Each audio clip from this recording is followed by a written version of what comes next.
right, Victor, thanks so much for joining me today. Really appreciate you taking the time to kind of give everyone here that's listening a little bit of kind of firsthand knowledge in terms of what you've experienced kind of going through the program with us.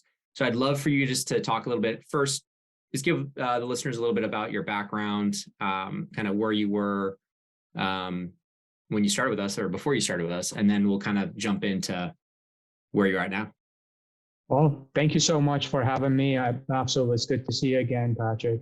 Mm-hmm. And yes, definitely. I think it was my junior year in college back in 2018, way before in this like a civilization era before COVID.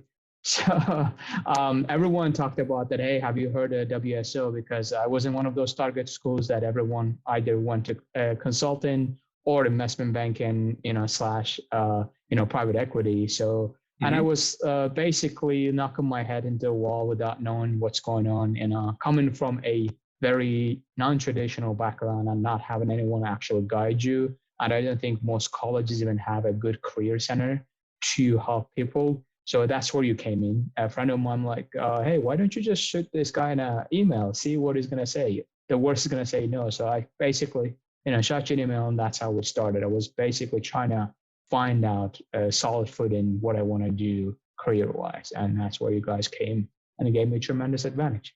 Yeah, so tell me a little bit about so what you were doing before.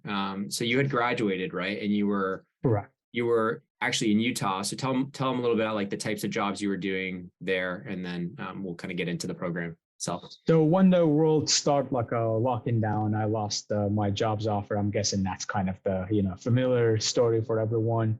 I couldn't find any job. I applied tons of places, basically like a warehouses, trying to claim I had this degree in my hand, couple of languages, military background, and I could not really, get a job that actually would help me career-wise improve. And which is crazy, by the way, because you have a high GPA from a good school. It was like. When I saw your email and your application, I was just like, it was kind of surprising, to be honest, that you were struggling. So I had an inkling it was just something about just not having the guidance. But yeah, go ahead. Which is that's what it is exactly. If you don't have what they say, if you only have a hammer, everything looks like a nail. And that's what I had, like a hammer, which is basically knocking everything. Some stuff required finesse, which is you taught me how to go and do the searches. I was basically applying in that big, jungle of World Wide Web, and it just without any kind of guidance, I was applying and I was coming up empty-handed. I couldn't. For about 6 months or so, I didn't have a job. The next job I secured was a stint with the Goldman Sachs. And that's thanks to your, very much helpful with the guidance with my resume and all that. Yeah, and you were working several part-time jobs right before then. So talk about that. What were you actually doing day to day to keep food on the table? Yes, you have a family, so. Yes, absolutely. I back then I was married, and I still have them, two boys, and I really needed to kind of get going with looking for a job, and I didn't have anything. And I'm sorry, I was going through a divorce, so I just want to kind of back up a little bit. I was waiting on tables, working part-time at a warehouse-ish kind of place. It's a part that actually contracted out to UPS. It was their warehouse. So I worked there for a couple of hours because I couldn't come up with any kind of 40-hour work week. And that was it, basically 3 different jobs, making around $40K, which is crazy because I was making far more when I didn't have a college degree. That I had a college, it was just a very kind of depressive, I was kind of down and out on my luck. And that lasted about a couple of months. Not a good memory, I would say. There's nothing wrong. I'm sorry to take you back to that dark time in your life, which both on personal side and on, just career wise. It's not, you have a great degree, pretty good GPA, and nothing is kind of clicking. And so, correct me if I'm wrong, but when you started working with me, I think one of the first things we changed was just your approach to reaching out to people, right? Yeah, absolutely. Like I said, like earlier, like if you have a hammer, everything is just a nail. So I was just basically trying to bulldoze my way through. Hey, this is what I have to and maybe to your most of your listeners, it might sound like, well, that's kind of obvious. I wasn't obvious to me because I was told, you kind of follow this path, you get a good degree, good GPA, and that kind of, jobs kind of open up.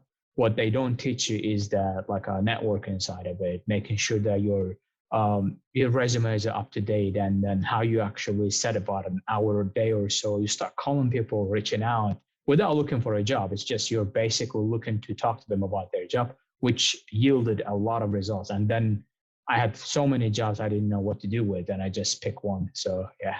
Yeah, now you're making, I think, over six figures at a top asset management at Fidelity, and it's an amazing transformation. Hopefully, you're working less, but the cool part about Victor and your story is you're not stopping, and I think what we kind of try to find students and young professionals that are actually really ready to work and have the grit to go long term, and that's why I feel like you've had so much success. Yes, we provided the path, we provided some of the tools, and the program kind of helped map some of that networking. But I think for you especially, like, it's not surprising that you've had this success to me, just because you. To me, it was super surprising.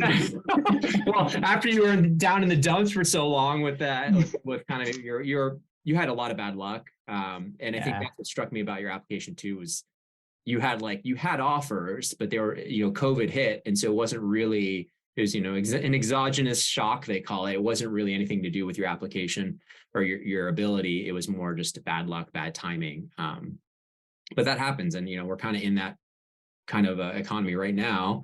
And if you kind of have to make your own luck, it is tough. So yeah, thank you, Victor, for the time tag. I mean, in terms of like what you're doing now, maybe you can just tell them like, what you're studying, what your goals are long term, because I think it's cool. Absolutely. So, like you said, I work for a brokerage firm, Fidelity, and I'm in their investment centers. And that's another story.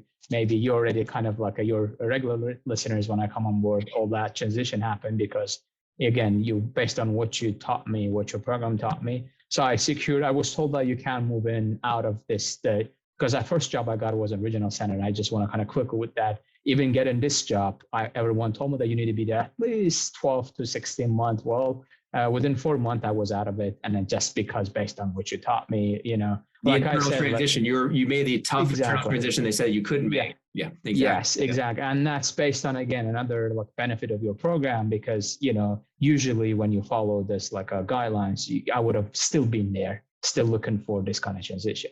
Now, I got that job and I got promoted right away 2 months after I got to the investor center. Everyone told me to kind of wait to get your certified financial planner, which is very important designation for the planners. And I'm currently working on it. I finished all the education part of it, everything. And I'm right now sign up for exam in July, kind of trying to get that in the short term. Maybe take a quick 2 weeks of surfing trip to kind of I was been a good boy. Yeah, exactly. I've been a good boy. I watched what I eat. I worked out. I did everything I could. Just kind of 2 weeks of break, and 1 week by myself, and another week with my girlfriend. So, so it was hard to sell, but she kind of agreed that that's going to happen. You got to celebrate. You got to celebrate. Yes, exactly. And then in the midterm, I'm trying to do right after this. Probably I'll talk to you in the next episode or two about the CFA preparation. I'm trying to get that done to within about 1.5 years for all three, a level. And then moving on from that, I'm trying to get 2 more certificates, which is I think it's got alternative assets, CAAI. Yep, CAAI. Yep.